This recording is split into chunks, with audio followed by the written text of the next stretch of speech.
ल साथी हो, नयाँ वर्ष 2083 सालको शुभकामनासँगै हामी वैशाख 1 गते धानको बिउ राख्दैछौँ। बिउ राख्दा चाहिँ यसरी सुरुको सोधोक भन्छ होइन, शुद्धिकरण गरेको बिउलाई यसमा किरासिरा अथवा झारहरूको बिउहरू हुन्छ, किराहरूको अन्डा हुन्छ भनेर मार्नलाई हो। यो चाहिँ 62 डिग्री सेल्सियसमा तताएर अनि यसको टाइमिङ चाहिँ 10 मिनट हुन्छ।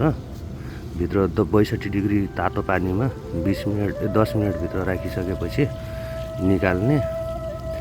अनि निकालिसकेपछि त्यहाँभित्र देख्न सक्नुहुन्छ हामी राखेका छौँ। 6 मिनट भएको थियो। अनि त्यहाँ भाइले पानी भर्दैछ, त्योमा 2 मिनटको लागि पुरा चिसो पानीमा डुबाइदिनुपर्छ। अनि डुबाइसक्यो भने निकालेर यो भाँडामा राख्ने। भाँडोमा राखिसकेपछि यो भाँडो पुरा भयो होइन, बिचमा मैले खिचेन।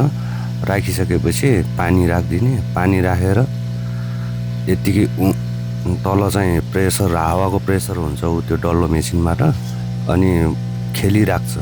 33 डिग्रीमा सेट गर्ने। अनि त्यसपछि यो 4 दिनको लागि छोडिदिने।